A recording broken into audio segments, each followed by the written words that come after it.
Going live, going live, still going live, still going live, and according to YouTube, I am live. Hello if you're watching live, hello if you're watching on playback, and welcome to my 55th I Watch a live stream on this channel. So basically, if you don't know what live streams are, essentially once or twice or even 3 times a week, I talk about current movie topics in the movie and TV world right now. And at the same time though, I'll also be answering any live questions sent on this live stream, and also if you have a topic you want me to talk about in my next live stream, I will probably answer them as best as possible in my next live stream or the live stream after that. And also, I should say off the bat, a couple of house cleaning items. So basically, I live next door main road, so any point like a motorbike, a loud car, a tractor, a tractor? What the hell is a tractor? A truck or tractor going past at any point during this live stream, I do apologise, it interferes with the sound. And also, sometimes it sounds like I live next to a building site because there's always people doing drilling. The house is next to me, so at any point I do some like drilling in the background, like in the background of any point during this live stream, I do apologise. And also, it's already happened today, so if it does happen again, I apologise. I tried to fix it within the last 10 minutes, so if it does happen again, the stream may cut in and out. It's not my problem, it's something to do with OBS, and I've tried to fix it this morning. Hopefully it's fixed, and hopefully the stream runs fine now, but I'm just warning you now, the stream may cut in and out throughout the length of this live stream for today, so I might be making a point, and then the stream might just cut out. And that is something which could happen, and it's out of my control. But I do apologise if that's happened, but I do apologise if that's going to happen. And there's your warning in case it does happen. But anyway, without further ado, let's get into my main topics for today, or my main topics, shall I say? Because actually, I'm compiling two things that I was planning to do separately, but I'm compiling them together today in this live stream. So first of all, I'm going to be doing my top 10 films of 2021, which is about, almost 2 weeks too late. And also, I'm going to be talking about my 5 most anticipated films to come out yet in 2022. So I'm doing two things today, which I was going to split up originally, but actually I'm just going to talk about them today, because I have a bit of a thing about rankings in general. I mean, pardon me there. It's kind of funny I say that, because I did a ranking on Christmas Eve of my top 5 favourite Christmas films, and I did a ranking today of my top 10 favourite films of 2021, and my top 5 most anticipated films coming this year, and also sometime next week, hopefully, I'm going to do my Spider-Man rankings. So I have a bit of a thing in general, though, about rankings. I don't like doing them quite a lot, because sometimes it can easily change, and that's why I never really like talking about my top 10 favourite films, although I did do that for my 300 video on this channel, which if you haven't seen yet, go and check it out. It's on this channel, it's been on this channel for a long while now. But anyway, yes. So today, it's only a general list of my top 10 favourite films of 2021. Actually saying that though, my top 5 favourite films, in the top 5 of this list are, my top 5 films of 2021. But saying that though, everything else, from like 10 to 6, it's just general. It's just kind of put them in a list and things like that. On a different day, one film might be number 9, the other film might be number 7, but I'm just putting them in the order for today. I was saying that though, I made the order up last night actually, but still, you get the point. On a different day, there might be a different order of my top 10 films of 2021, but this is my top 10 films of 2021 as of the 13th of January 2022. A bit almost 2 weeks too late, but nevertheless, better late than never. But anyway, just before I get into my top 10 films of 2021, first of all, I'm going to do some honourable mentions. Some films which haven't made the list, but ones I still really, really like this year, and ones that I want to, give a little shout out before I get into my top 10 favourite films of 2021. So these are some honourable mentions before I get into the main list. Godzilla vs. Kong. Godzilla vs. Kong was a movie that, was the first movie I went to go see back at the cinema, and it was so much fun. It's a very silly film. It's got a really, really bad plot. But in the end, you don't go to a Godzilla vs. Kong film for the plot. You go there for the fun, you go for the action, and that's what I went there for when I went to go watch it. Was it back in May when cinemas opened in the UK? And honestly, I loved it. I really did. It's not in my top 10 favourite films, but one I definitely want to mention. Another movie which came out before then, which I'm definitely if it ever existed, and I always hoped it did, by the way. And then there was all like the big, what we're going to call like the petition, if you will, to get this film out. And, finally it's here. And, well, it came out a while ago, actually. It came out in March of 2021, and I absolutely loved it. I didn't expect to love it as much as I did, because it just felt like Zack Snyder sat down to make, like, the grandest superhero movie possible, and did so, and just it's so good in my opinion. Honestly, I watched it like 3 times, and it's one of my favorite superhero movies. I liked it that much. It's like in my top 10 favorite superhero movies. I mean, I said I don't like rankings. I've just done a little ranking there with Zack Snyder's Justice League, but I loved it. I really did. I thought it managed to do what the first 2 Avengers films managed to do in one film. And I know the film was 4 hours long, so obviously, you know, it had a bit of time to do that. But still, I thought it was magnificent. I thought Zack Snyder did a great job, and I thought it was, you know, so much better than the original theatrical cut of Justice League, by the way. I thought it was a different movie. I loved it. Another honourable mention, which hasn't made the list, although I thought it might, but hasn't actually made the list now, is Ghostbusters Afterlife. I love this movie. I know a lot of people, you know, have had their problems with it. Personally, I thought it was great. I really like Ghostbusters Afterlife, because in the end, I think that's how you make a Ghostbusters sequel in Ghostbusters Afterlife. I don't think you try and do something which is, you know, trying to get into too much new boundary, because then I think you start to annoy the original Ghostbusters fans, and I think you've always got that problem. And so some of the original Ghostbusters fans were annoyed with this new Ghostbusters film, but personally for me, I grew up watching those original 2 Ghostbusters films, and I love this new one. I thought it was really, you know, a nostalgic film, which works really well for me. I thought it was a really good sequel, and I thought it was really delightful to watch. It didn't make my top 10 favourite films of the year of 2021, and I thought it would, but it didn't, but I still wanted to mention it anyway, because I really liked it overall. Another honourable mention, which hasn't made the list, is No Time to Die. I liked No Time to Die for the most part. The ending always gets me on it, and if you've seen the film, you know exactly what I mean, the big ending twist. And, you know, some days I'll be thinking about the big ending twist in No Time to Die, and I'll go about how much I loved that, how much I really love the way the film went, and then some other days I'll be thinking about how much I really didn't like the ending twist of the film, and I'm still in the middle with it. I like the film overall. I think it's an incredibly well-made Bond film, and I think it's one of the better Bond films I've seen. And I'm not a huge fan of the Bond franchise, although I have seen all, you know, 20-odd movies that they've done. But still, I'm not a huge fan of the Bond franchise, but I watched No Time to Die, and I enjoyed it for the most part. I think it's got some really rip-roaring action sequences which work incredibly well, and I think it's a lot of fun to watch, and I think it's definitely one of the better Bond films, but it's also not my favourite Bond film, which is why I kind of haven't put it in my top 10 films. And apparently, by the way, the stream's cutting in and out. That's joyful. That's joyful. But yes, if you haven't got it so far, my honorable mentions have been Godzilla vs. Kong, Zack Snyder's Justice League, Ghostbusters Afterlife, No Time to Die, and another honorable mention is Wes Anderson's The French Dispatch. I really enjoyed it. Not going to go too much into that because I don't think people care too much,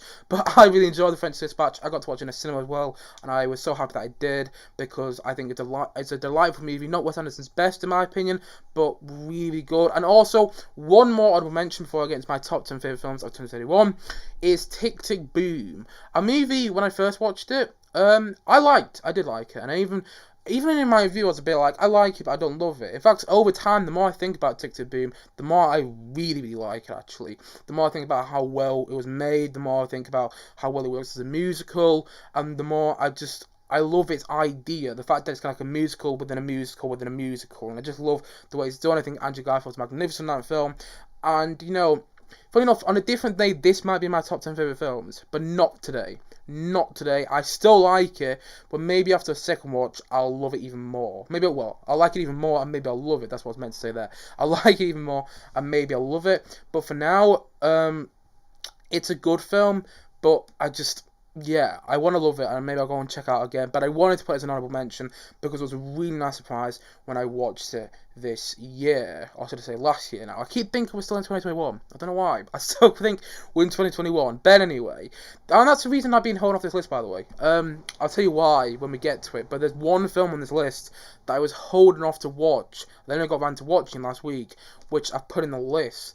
And technically the film came out in 2021 in America, and it did screen in the UK, where I live, you know, in 2021, so I was holding off to see it before I made this list, which is why the list is coming so late, by the way. But anyway, you'll understand what I mean when I get to the film a bit later in this live stream. Apparently, according to YouTube, it says that the stream is not receiving enough smooth.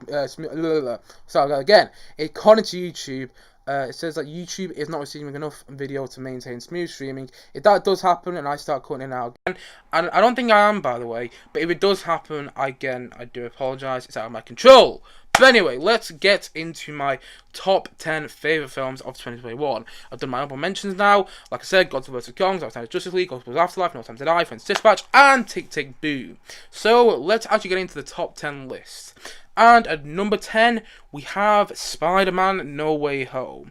Now, Spider-Man No Way Home is a film that's got a lot of plot holes. Honestly, it's got a lot of plot holes. And if you haven't seen the film, I am going to spoil some little things in there.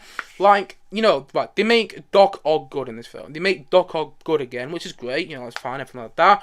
But then I don't think people realise that when Doc Ock is just sent back to his world, well, ultimately Doc Ock is just sent back to his world, he's just going to die all over again. Same Willem Dafoe's Green Goblin. So they make those characters good, and that's a really good idea. But then when they're sent back to the world, ultimately, when you think about it, they're all going to die. Also, how does Electro know who Peter Parker is? That was never a storyline in The Amazing Spider-Man 2, from what I can remember. But anyway, this film's got loads of problems like that.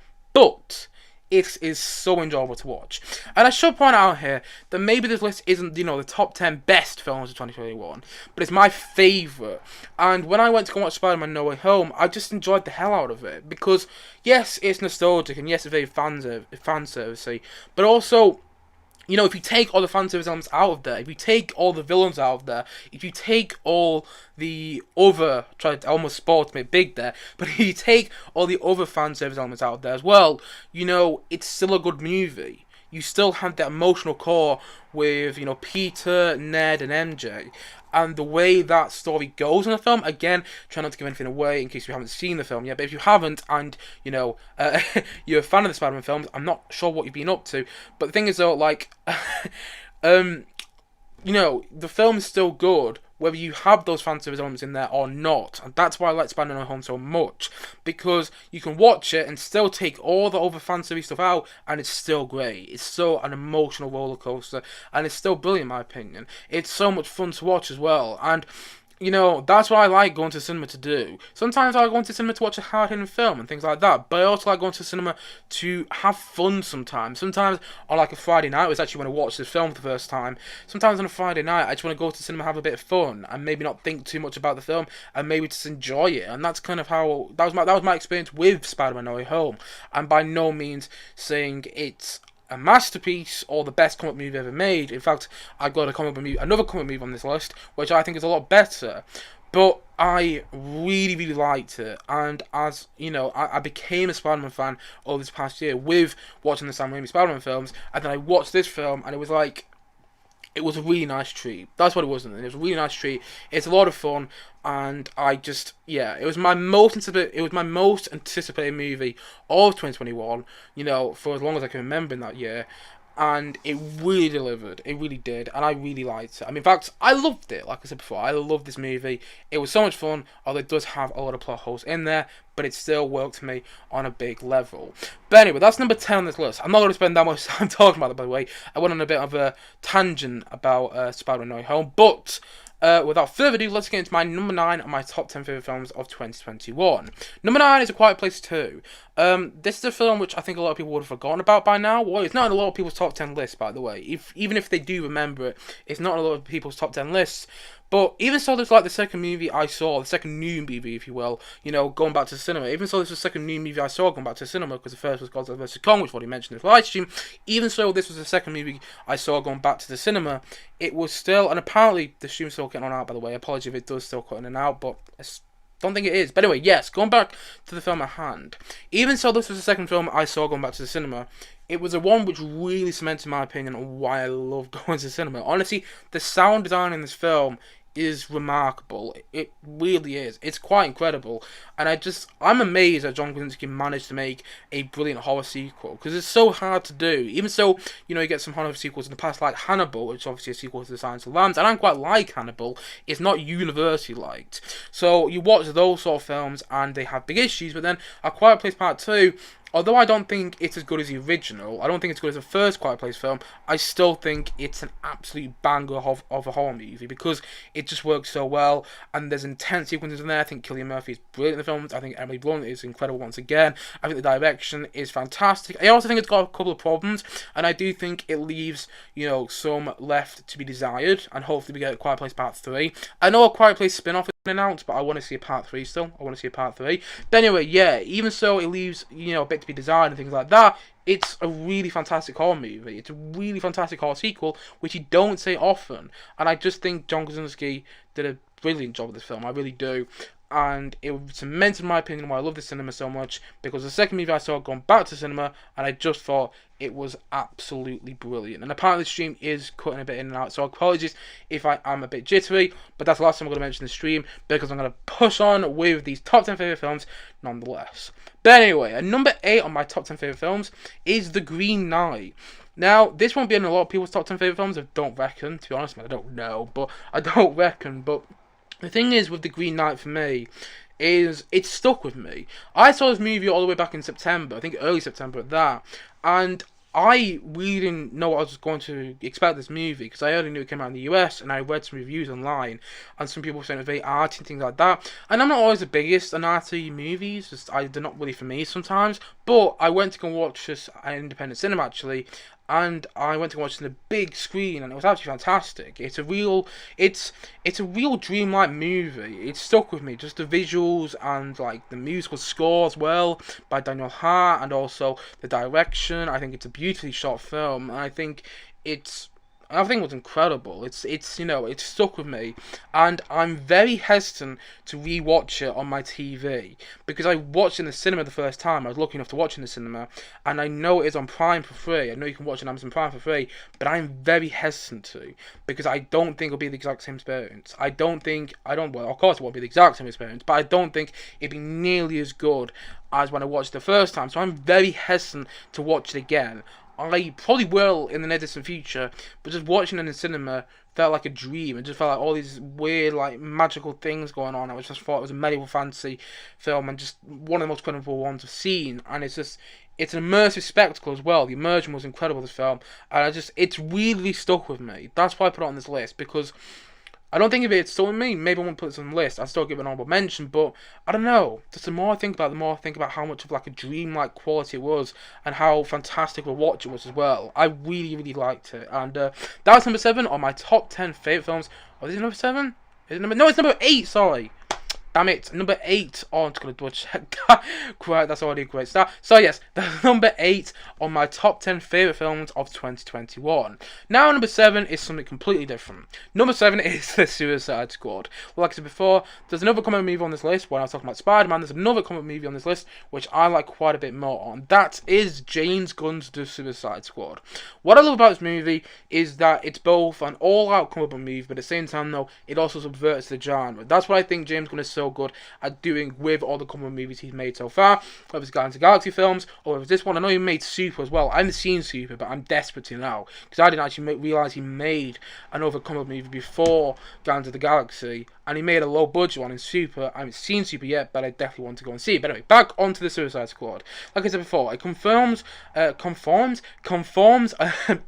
I had mixed it like confirms and conforms there. Conforms, that's what I said. But anyway, yes, it conforms to the comic book genre and also subverts as well. Like, the big villain is a CGI villain, which you get in a lot of comic book movies nowadays. But at the same time, though, it's a starfish.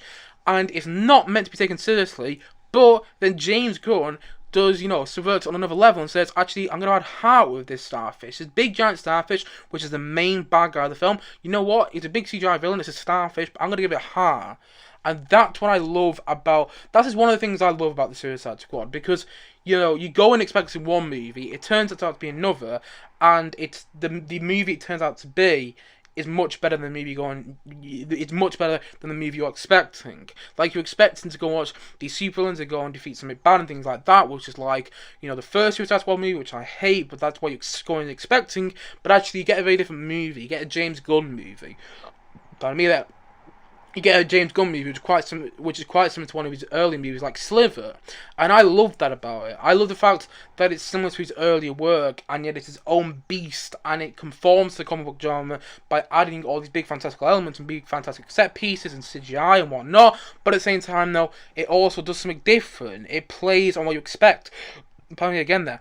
Sorry about that. It plays what you expect from these comic book movies. It doesn't always do it has, your typical jokes in there, but that's James Gunn for you. But at the same time, though, it also plays on what you might expect, and it has really gory sequences, and it has characters which are completely unlikable, you end up loving them, and then it's just, another fantastic thing about this film is that, you go in not knowing some of these characters, like Polka Dot Man, Ratcatcher 2, and Peacemaker and Bloodsport. You go in, not knowing these characters, and then you end up really getting along with them, especially like Ratcatcher 2 is the heart of the film, Polka Dot Man is hilarious, and things like that, and you just go in expecting one film, it turns out to be another, and then you end up loving the film it turns out to be, and that's what I thought about Suicide Squad, and that's why I love it. It's one of my favourite comic movies, period, because it's just...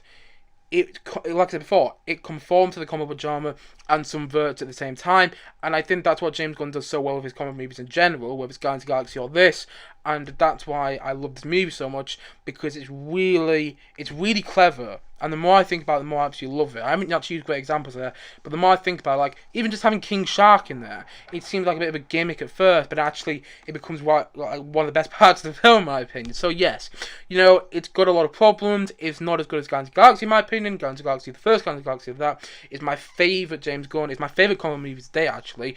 But I absolutely love this one because it subverted the comic book genre once again, and I think James Gunn made an absolute banger of a movie. So that is number 7. Number 7 on my top 10 favourite films of 2021. Number 6 is, again, a slightly different film. In fact, it's a non-fiction film. Yes, it's a non-fiction film. I don't know why I hesitate there. It's a documentary, so of course it's a non-fiction film. So this is a non-fiction film, and that is The Sparks Brothers. Again, a film I reckon won't be on anyone's list. I don't know for certain, but I reckon this film won't be on a lot of people's lists, and you know what? I'm fine with that. I love this movie because this is one of my nice surprises of the year. And actually, when I get onto my top 5 most anticipated films for this year, I will talk about it. But basically, I will talk about this whole idea that I always think the best films of the year, ones which fully surprise you, and you don't expect much from them, and then you end up going into them and you're actually loving them. And I hadn't really heard about the Sparks Brothers before 2021. I heard about them briefly because it's Edgar Wright. Edgar Wright is my favourite filmmaker working today, and he directed this film. He says there on the poster, a film by Edgar Wright. I heard about this film before 2021, but only because it was Edgar Wright. I heard Edgar Wright attached to direct Sparks Brothers documentary. It's like, great, I don't have a clue who they are, not really that bothered. But then, over time, I follow Edgar Wright on social media and things like that, and I've been seeing him, talk a lot about this movie before it came out.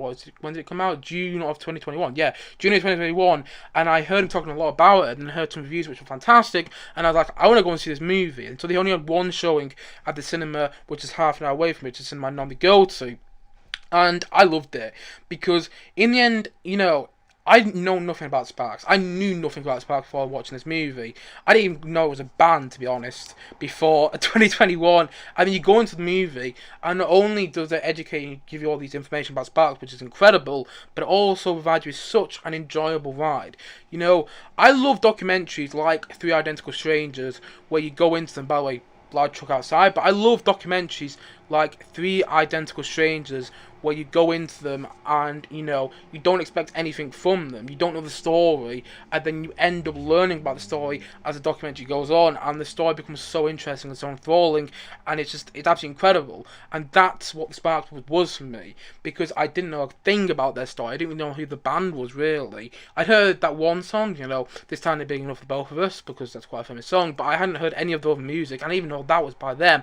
And you go into the documentary, you learn that story, and you learn how they've gone, from like the highs, the lows, the highs and lows, and the highs and lows, and highs and lows, and so on and so on. And it really is incredible. It's a movie that I was surprised by how much it really works me, because there's a documentary in the end, and I'm not always big on documentaries. I've seen some documentaries in the past which have actually really tested my patience, but this one didn't. And I think one of the big reasons why is because it's Edgar Wright. And like I said before, Edgar Wright is my favourite filmmaker working today. That might hint at another film on this list. But yes, yeah, this movie was really surprising for me. I didn't know their story, and they're the best of documentaries. Where you don't know the story or the characters or the people that the documentary is about, and ends up educating them and ends up giving like this full insight into a world you knew nothing about, and that's what Sparks Brothers did. And I actually adored this movie. I really did, and I thought it was my 6th favourite movie of 2021. Now, before I get into my top 5, just gonna have a quick drink of water. Making good time with this. Okay, let's move into my top 5 favourite films of 2021. And number 5 is Licorice Pizza. Is that right, by the way? Yeah, number 5, yeah. Number 5 is Licorice Pizza, which is already on screen. Not going to talk loads about this because I did talk quite a lot about this in my last live stream, what was on Friday. Actually, that wasn't my last live stream, I did a live stream yesterday. But my other live stream on Friday, last Friday, I talked about this and Being the Ricardos. I did not get along with Being the Ricardos. I thought that was Aaron Sorkin's worst film to date, so that he's been involved in. But this movie, I adored. It's like a dream, like Paul Thomas Anderson love story, and it's coming of age as well, and it's absolutely brilliant, and it's so good. And it's a movie that's set in the early 70s, and it really feels like it. Honestly, the set pieces in the film are quite incredible, and I think the film was shot during COVID as well, and you would not believe it. Honestly, I thought this movie was shot in 1970, and that's not a criticism, by the way. That's not a criticism, but it looks like it is. Just even the way it's shot, it just looks like it was shot like 1970s videotape, and it really is incredible. Honestly, I love this movie, and you never feel like you're watching actors doing a performance as well. Even something like Bradley Cooper and Sean Penn and Ben Safdie in this film, you never feel like you're watching them doing performances. You just feel like you're watching real life characters and real life people on screen. I don't know if that makes sense, real life character, but yeah, real life people on screen, and that's why it works so well, because you never ever, in my opinion, feel like you're watching a film with Licorice Pizza.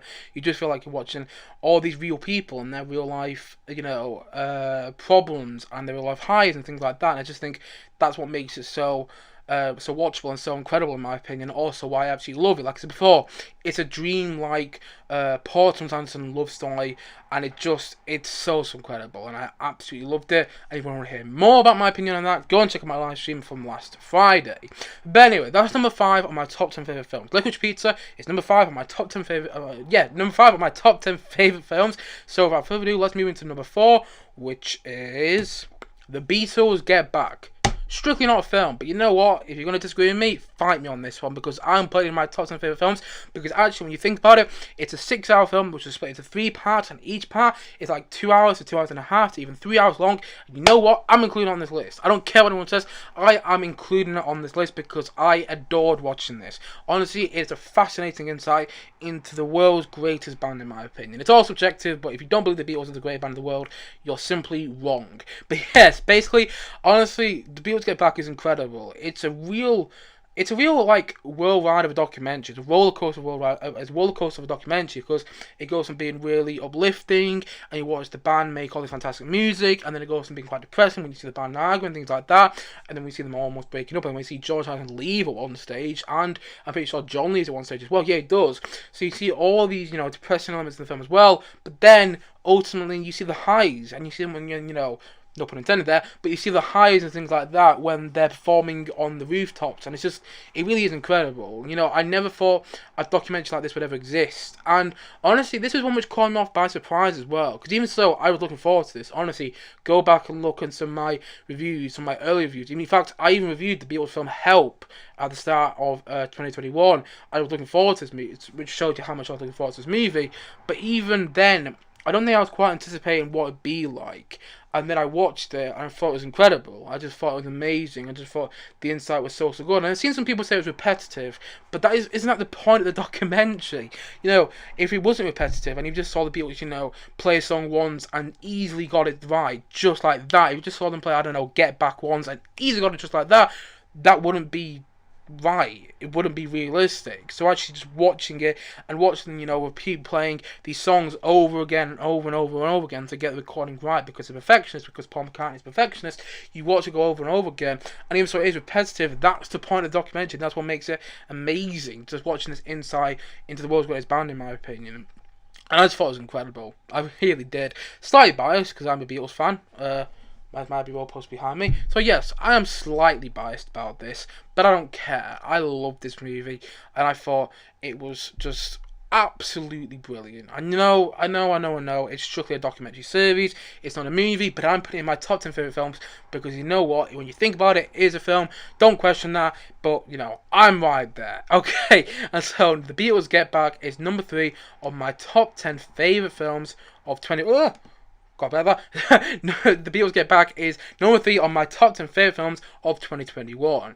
And so at number 2 is Dune. Now, a different day, this might not be at number 2, but I was thinking about it last night, and I forgot the experience I had with this film. Honestly, I went back and I was watching my review because when I was making my big, video of my highlights of 2021, I was looking back at some of the early reviews I did throughout 2021, and I was looking back on my review of June. I almost said my review of 2021. What's going on about? I was looking back on my review. I was looking back at my review of June, and I just realised how much I absolutely love this movie. Honestly, it was an immense cinematic spectacle. It was incredible, and I love movies where it doesn't look like it takes place on Earth. I mean, obviously the film was shot on Earth, but I love movies like the Lord of the Rings films and the Hobbit films, pardon me, and this film and the Star Wars movies and whatnot, where it doesn't look like it takes place on Earth, and that's purposefully. It doesn't look like it takes place on Earth, and that's what I love about films like this, because you're just immersed in the spectacle. 2 hours and a half, and I just think those sort of movies are incredible, and I love the story, I love the set piece. I think Denis Villeneuve is an incredible director, and I think he did an incredible job with this film, and also I can't wait to see where the story goes. Even so, it stars Timothée Chalamet, which I'm not the biggest fan of as the main character. He's great in there though, and I just can't wait to see where the story goes in June 2. Unfortunately, we're going to wait like 2 years for that film, but I can tell you when June 2 comes out, I'll be the first one to cinema to watch it, because man alive did I love this movie. I really did, and I've seen some people criticise it, and honestly, the biggest criticism seems to be that, the story's left open. The story left open on most Marvel movies, so there you go there, and also the story left open on Lord of the Rings: The Fellowship of the Ring.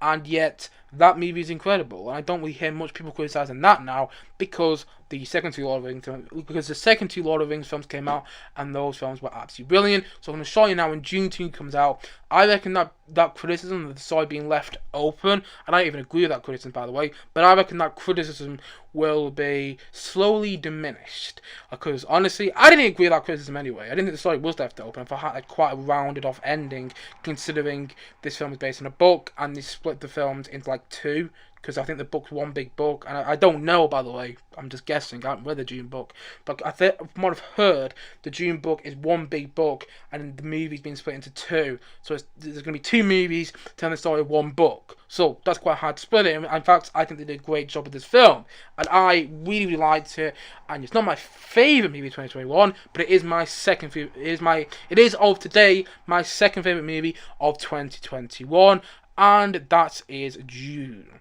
So without further ado, let's move into number 1 on my top 10 favourite films of 2021. And number 1, if you guessed it already, I was very excited to talk about it when it came out, and I'm still excited to talk about it now. Let's not, God, got it wrong there. That was my third favourite film of 2021. I was talking about Dune, it was my second favourite movie of 2021. Man alive, I'm an idiot. Yes, sorry. Dune was my second favourite movie, and Dune was my third favourite movie of 2021. This is my second favourite movie, sorry. Dune, I thought was incredible. Third favourite movie of 2021. Well, I can't even speak again. Third favourite movie of 2021. On a different day, it would be like fourth favourite movie, but still, it's third favourite movie of 2021. This is my second. I apologise, West Side Story. I shouldn't have put you. Completely forgot about West Side Story. How did I forget about West Side Story? Anyway, yes, West Side Story is my second favourite movie of 2021. Dune is my third. I apologise about that. God knows what's going on about. I'm a bit of an idiot there. But anyway, West Side Story, Steven Spielberg's West Side Story, that is my second favourite movie of 2021. Honestly, I wasn't anticipating this movie. I wasn't anticipating to like this movie as much as I did. I went into it and I thought, it's going to be a bit fun. I quite enjoyed the original. In fact, I love the original West Side Story. So went into this movie, I was like, okay, I just hope I enjoy it. I hope I like it. And you know what? Spielberg blew me away, and I remember sitting there about halfway into the film, half an hour into the film actually, and just going and just thinking to myself, I can't believe this is working for me so much. And then I realised, oh no wait, I know why it is, because it's Steven Spielberg. He's directed some of my favourite movies of all time: Jurassic Park, the original three Indiana Jones films, Jaws, E.T. The one big one I'm missing out, can't think of it off the top of my head right now. But yes, he directed some of my favourite movies of all time. And then I go into this movie, and it's so good, and I do think it's actually his best movie for a long while. And I liked Ready Player One in 2018, his last movie he directed, and I quite like The Post, and I quite like Bridge of Spies as well. I even quite enjoyed the BFG, where the one he directed in 2016. But the thing is though, this movie, it had that Spielberg magic, which I think some of his other movies recently have not necessarily been lacking, but not had as much of. And this movie, I don't know what he did to it, but it just made it amazing. Honestly, he really did. And a lot of people say like, John Williams adds the Spielberg magic into the early Spielberg films. And although I do think to varying degrees that's true, it's not true here. There's something about Spielberg's direction which just adds magic into the film. And obviously John Williams didn't do the music for West Side Story. Leonard Bernstein did the score all the way back in like 1960. So the fact that the film is just so magical, and the fact that Spielberg puts his touch all over the film, I get those big one long takes which are absolutely incredible, and the performances are fantastic. It's just saying so much about this film. And I've seen a lot of people say it's better than the original. In fact, no, I'm not going to say it. I think it's as good as the original. I was about to say I think it's better than the original. I don't think it's as better than the original. I just think it's as good as the original. But saying that though, it's an incredible remake. And it's one which I saw me for a while, and it's honestly one of the best remakes I've seen in a long while. It's one of the best musical remakes I've seen in a long while as well. Like, you've had The Lion King in 2019, which I thought was rubbish. I liked the Jungle Book remake, but I still thought this one was better. You had the Aladdin remake in 2019, which I also thought was rubbish. You had the Dumbo remake. I know the Dumbo remake wasn't a musical, but still, I thought it was rubbish. And also, Mary Poppins Returns, again, wasn't a musical, but was kind of like a reboot / kind of remake. Again, I didn't think that was particularly brilliant, but this movie, I'm sure there's one I'm missing out there as well, but this movie was just so good. Beauty and the Beast actually won. I thought it was miles better than Beauty and the Beast. But yeah, honestly, I thought this movie was so good. Added so much energy into that. I can't speak today, but added so much energy into that, and added a bit of modernization as well. It appeals to a new and younger audience, but at the same time, though, also appeals to an audience who perhaps loved the original West Side Story like me. And I just think it worked brilliantly, and I thought I had energy with leaped off the screen in the best way possible, and I thought it was Spielberg magic in one. I thought this movie was a definition of Spielberg magic just in one movie alone. Honestly, I think it's absolutely incredible, and this is my second favourite movie of 2021. Now, my first favourite movie, and I'm definitely sure that it's my first favourite movie now, but my first favourite movie, my favourite movie of 2021, and this is one I'm not moving on, regardless of what they had made the list. This would still be number one of my top 10 favourite movies of 2021. And that is a movie I was very excited to talk about in October. If you guessed it already, Last Night in Soho. Now, I know a lot of people have not, loved this movie. And that's fine. I know this movie isn't for everyone. And I know some people have even said it's their least favourite Edgar Wright movie today. I'm not sure what planet those people are living on, though. Because I love this movie. And I even watched it. I've watched it with multiple people. I watched it with my best friend at the cinema. I watched it with Lewis at the cinema, which many people might remember from earlier, a couple of years ago on this channel. I watched it with Lewis in the cinema, and he adored it. I watched it with my mum in the cinema, and she adored it as well. So I don't understand what the other people who are not adoring this film are, smoking, because man alive, I love this movie. Honestly, I think it's incredible. I've got an itchy back, by the way. I think it's incredible. I just think it's so good. I think the soundtrack is amazing. I think it's beautifully directed. I think the performances are fantastic as well. I just think it's a roller coaster of an Edgar Wright movie just the best way possible. I don't think it's Edgar Wright's best movie. I'm not saying something. It's my favourite movie of 2021, but I still don't think it's Edgar Wright's best movie. My favourite movie of Edgar Wright is Hot Fuzz. But saying that though, I loved this movie. I really did, because I finished this movie in the cinema, and I just remember having this immense feeling of like, wow, after I finished it. This immense feeling of like trying to catch my breath. I thought it was incredible. I really did, and I can't stop thinking about how good it was. In fact, I can't wait to watch it on DVD again. It hasn't actually come out on DVD. It comes out on DVD at the end of this month, I think, and I'm just, yeah. I'm dying to watch it again. I thought it was a really, really good movie. I thought, what I'm saying, I thought it was an amazing movie. What I'm going on about, I thought it was amazing. And, I could ramble on about how much I love this movie. And even so, it does have its problems. And even so, the third act is a bit silly. And the third act's execution is so, so good. And other films would shy away from that sort of third act because I think the script wasn't as good. And the director might go, actually, at this point, we're going to get a bit lazy and just rush everything. Edgar Wright doesn't. And Edgar Wright, I'm just guessing here, but Edgar Wright knows that the third act is a bit silly, but he goes all out on it anyway, and I just love that about it. And I think the twists and turns are so clever, and I think it's a movie that if you love it, it sticks with you. And it's, like with most movies, it's a movie that either you go along with or you don't. And I went along with it, and I absolutely adored it. It's not for everyone, but you know what? It's my favourite movie of 2021, and I absolutely love it. Edgar Wright is my favourite filmmaker working today.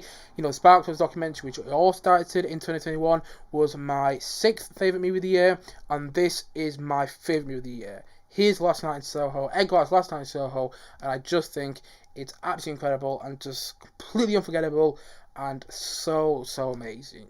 And so that was my top 10 films of 2021. So just before I get into my most anticipated, I'm going to have a quick drink of water. I'm just going to run through that list one more time. Okay, so without further ado, give me a second. Managed to run through them without any mistakes tonight.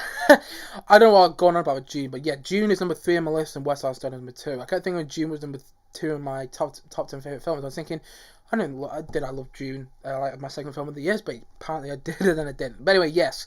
Anyway, let's run through the list one more time. So number 10 was Spider-Man No Way Home. At number 9 was A Quiet Place Part 2. At number 8 was The Green Knight. At number 7 was James Gunn's The Suicide Squad. At number 6 was Edgar Wright's Sparks was documentary.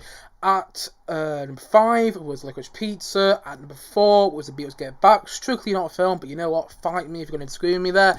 And at number 3, I got it right this time. At number 3 was Dune, and at number 2 was Steven Spielberg's West Side Story, and at number 1 was Edgar Wright's Last Night in Soho. And I should point out there, that's only a rough list. I mean, I know I said before that 5 to 1, it would probably be my top 5 movies of the year, regardless. But even on a different day, I might say like Dune is my 5th favorite movie of the year.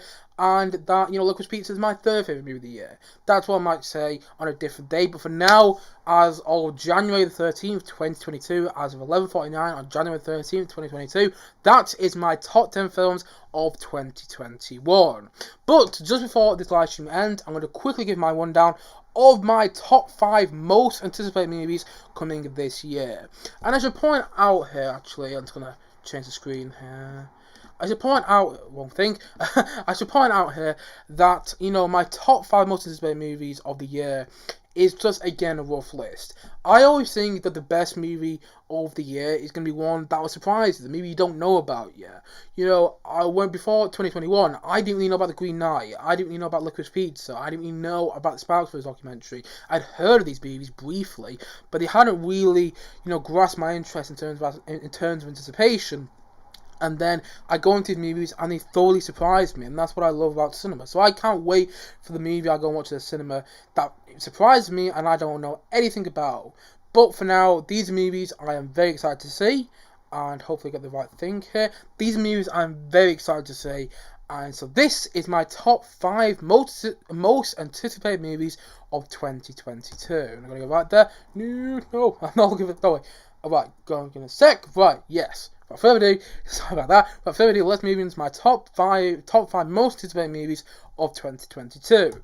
And number 5 is The Flash. Again, a movie which is not going to be on most people's anticipated list. Actually saying that though, if you're a comic book movie fan, it probably will be. I'm not a huge comic book movie fan. I've spoken about this before. Although I keep speaking about comic movies a lot on this channel, but I'm not a huge comic book movie fan actually.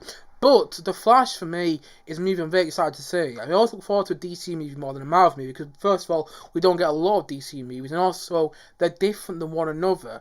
That's people's criticisms with DC quite a lot, because clearly it's not planned, but I like that. I don't like that Marvel feels quite generic quite a lot of the time, but then when you go into a DC movie, whether you like it or not, see a little about the Zack Snyder DC movies, pardon me there, Man of Steel, Batman v Superman, and Zack Snyder's Justice League, say well about those movies, but they all and Batman Again, but they are all clearly Zack Snyder movies. And I can't say the same about, Kenneth Branagh's Thor, and I can't say that's clearly a Kenneth Branagh film. I've seen Belfast now, and I can't say that I can't clearly distinguish the same person that did Belfast and Thor. But anyway, yes, that's neither here nor there. But yeah, I always look forward to a DC movie more than a Marvel movie. And I'm naturally looking forward to The Flash quite a lot. I'm also looking forward to it because Michael Keaton's Batman's going to be in there. I'm not a huge fan of the Michael Keaton Batman movies, although I quite like Batman Returns. But I thought he was great in those movies. I thought he was a great Batman. Not my favourite Batman. That has to be Christian Bale for me personally. And I don't have any personal attachment to Batman, by the way. Don't take any offence from that. I think Christian Bale is a better Batman than Ben Affleck and Michael Keaton. But I still think Ben Affleck and Michael Keaton did a splendid job. I'm also looking forward to seeing Ben Affleck's final performance as Batman. I think the movie's going to have plenty of surprises, plenty of DC surprises. There's some rumours. Actually, I'm not going to go into those rumours because of rumours, and I don't think they're actually true. But still, there are some big rumours surrounding this movie.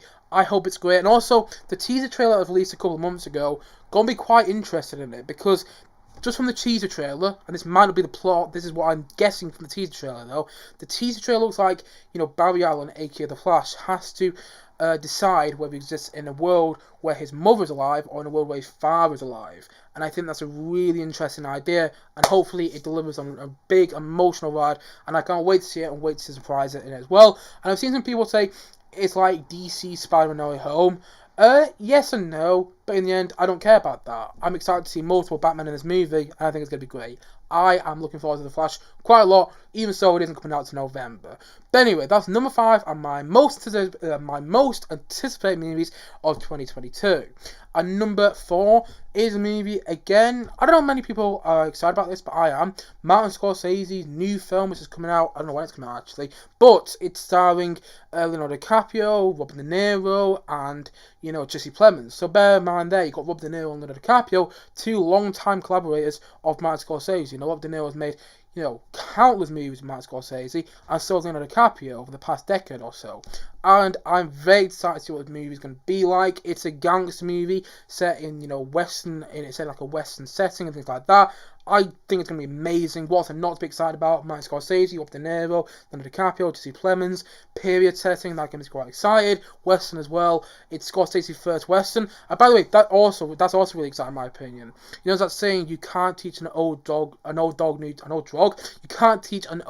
new tricks. And I think Steven Spielberg with his version of West Side Story and Martin Scorsese with this movie prove that you can. These two directors who've been working for so long now, who were working all the way back in the 60s, who are still making movies today, and they're making movies in new genres. Steven Spielberg blew me away with West Side Story, his first musical, which is just mind-blowing in my opinion, and then you get to this movie, and hopefully it's going to mind-blow me again. Hopefully I'll be flabbergasted by this movie, because quite literally, this is Martin Scorsese's first Western film. So the fact that he's doing this at such an old age, and I'm very excited to see it, because I think it could be brilliant. It could also be absolutely pants, but I just think it'd be brilliant, and hopefully it is, and I'm really looking forward to it. And that's number 4 on my top 5 most anticipated movies of 2022. And number 3 is The Northman. Now, if you don't know about this movie yet, go and check out the trailer. It looks incredible. Vikings, Robert Eggers, he's a director. I don't know if that's how you pronounce his name, but he's a director. He's got a fantastic cast. You have Alexander Skarsgård in there. You got Nicole Kidman, Willem Dafoe. You have Ethan Hawke, Anya Joy. Incredible cast. I think there's some I'm not mentioning there, but yeah, incredible cast, and I can't wait to see the movie where it ends up. It's Vikings as well. It's a Viking movie, and it looks superbly shot, and it looks like it's going to be an incredible, period epic, if you will. It doesn't look like an epic, actually. It doesn't look like an epic, actually. But saying that, though, it looks really, really good, and I can't wait to see it. It was a trailer that got it for me, this one. The trailer got me really excited, and I think it's going to be absolutely brilliant. And it looks incredible from the trailer, and fingers crossed it delivers. And number 2 on my most anticipated movies of 2022 is Jurassic World Dominion. Now, later on, if you ask me this question on my top 5 most anticipated movies, in a couple of months' time, when we have got a trailer for this film, maybe this will be number 1. But we don't have a trailer yet for Jurassic World Dominion. In fact, we haven't got much footage from it. In fact, pardon me, I'll start again. In fact, we haven't really got much footage from it yet, But I'm fine with that because, like I said, it says the movie's not coming out till June 10th, 2022. So I'm fine with that. That's still, 6 months away. And honestly, I think the trailer's coming soon, by the way. I think we'll get a trailer by the end of this month. But nevertheless, we don't have a trailer yet. And when we do get a trailer, maybe this will quickly become my most anticipated movie for this year. It could also, quickly decrease my excitement as well. Because I remember the first trailer for Jurassic World Fallen Kingdom was pretty bad. But saying that though, hopefully the first trailer for this is brilliant. And hopefully the movie delivers. Colin Trevorrow, the director of this new film, who also directed the first Jurassic World film, he has come out and said, this movie is wrapping up all 3 Jurassic Park films and all 3 Jurassic World films. And I'm a fan of the Jurassic franchise for the most part. I love the first film. I even love the second film. Hate Jurassic Park 3. But then I think Jurassic World is really enjoyable. And I liked the first half of Jurassic World Fallen Kingdom. I also think Jurassic World Fallen Kingdom was a bit of a disappointment. I want to rewatch it again and again and again. But saying that though, this movie is exciting in my opinion. You've got the original cast returning. You've got Jeff Goldblum. You've got Laura Dern. You've got Sam Neill returning. You've got, all this star quality on there. You've got Chris Pratt in there again. You've got, Bryce Dallas Howard in there again.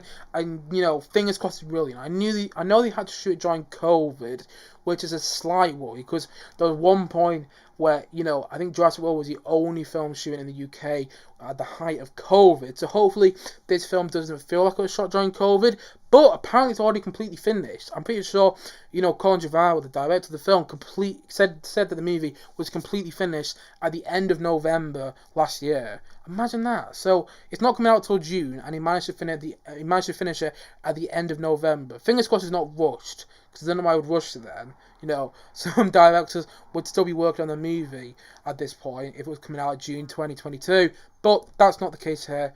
And fingers crossed it's brilliant. And fingers crossed it's going to be the best Jurassic World movie yet. Fingers crossed it's the best Jurassic Park sequel, yeah? Because I don't think you can make one which is better than the original. But fingers crossed it's better than The Lost World. And I love The Lost World. But, I'm ready to love this more. And hopefully it's great. And hopefully it provides an epic conclusion to the Jurassic franchise. And by the way, I already have a little theory about how the Jurassic franchise is going to end. Am I going to go into that theory now? Yeah, I have enough time. My theory, and this is only a quick theory now, my theory is that all the characters we're following so far in the Jurassic World franchise and the Jurassic franchise as a whole, actually, I think all the human characters are going to die, and I think the dinosaurs are going to inherit the Earth. And I think the final shot of the film will be like a caveman's hand on a stone or something like that, and like the cycle starts all over again, the cycle of human life. That's how I think this film's going to end. That's the only logical end in my opinion, especially with the end of Jurassic World Fallen Kingdom. I can't help but think that the dinosaurs are going to rule the Earth, and that will be how the film ends, although there'll be hint that human life is still out there in some sort of way. But yeah, that's just a theory. I haven't read anything, I don't know, but still, that would make a lot of sense. But anyway, number 2 and my most anticipated movies of 2022 is Jurassic World Dominion. But number 1 is The Batman. I cannot wait for this movie, and luckily it's only coming out in like 2 months and a bit now. Can't wait for it. I just simply can't wait for it. The trailers so far blew me away, all 3 of the trailers. I mean, the first one was released all the way back in like 2019, when the film had only just started shooting, and it was amazing, that trailer. So, I still can't go over the fact that they only just started shooting the movie. They put out that trailer for like DC Fandom in 2019, and it was amazing, or was it 2020? But anyway, yeah, it was amazing, that trailer. And then they obviously had to pause because of COVID, because it got quite bad. And yeah, they released a second trailer, was it a couple of months ago now, and it was incredible, that second trailer, one of my favourite trailers of the past couple of years. And then they released another trailer, I think it was a couple of weeks ago now, was like the Bat and Cat trailer, and I thought that was great as well. And I think the cast is great. I love the fact that it's introducing these characters as well, reintroducing these characters like the Penguin, the Riddler, the Batman, Catwoman's in there, Commissioner Gordon's in there as well, and there's even rumours that Joker's going to pop in there, a new Joker, not Joaquin Phoenix's Joker, but still, I just can't wait for it. I know there's been a bit of backlash today about the Batman because apparently it's rated 12. It's rated PG-13 in America, which is 12 here. That's fine. And also, I knew it would be, by the way. There's already Lego sets from this new Batman film out there. Lego don't usually put any sets out for, movies which are age 15 rating and above.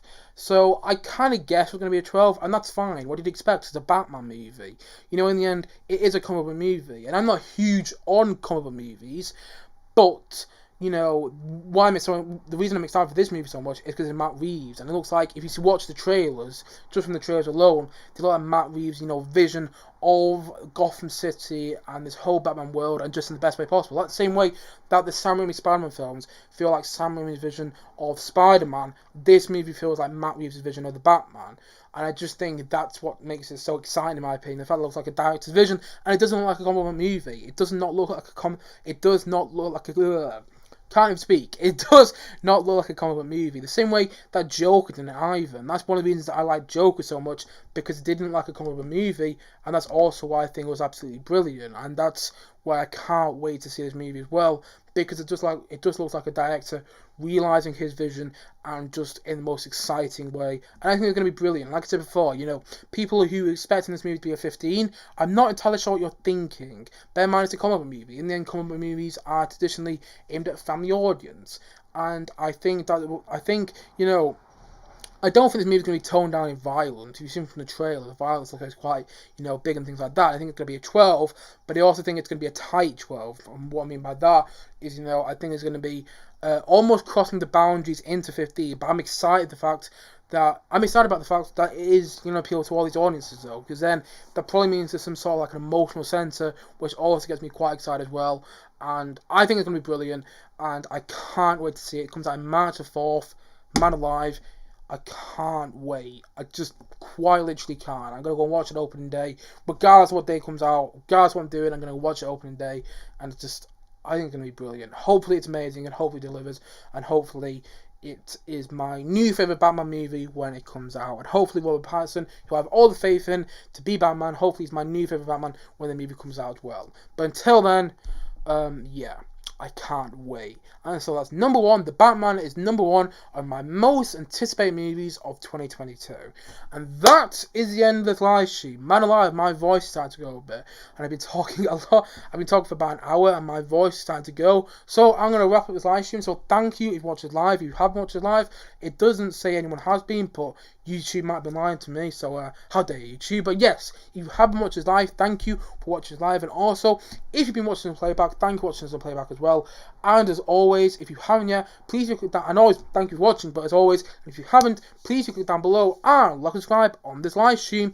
And look forward to many more, both film and TV views and live streams coming very soon on this channel. I got my review of Belfast coming tomorrow, which I may have an interesting opinion on. You know, maybe I didn't like the movie so much. But anyway, yes, look forward to my review of Belfast coming tomorrow on the channel. But until then, guys, thank you as always for watching. And remember, if you have a topic you want me to talk about in my next live stream, please let me know in the comments section below. But until then, guys, see you guys again soon. Bye for now. Bye.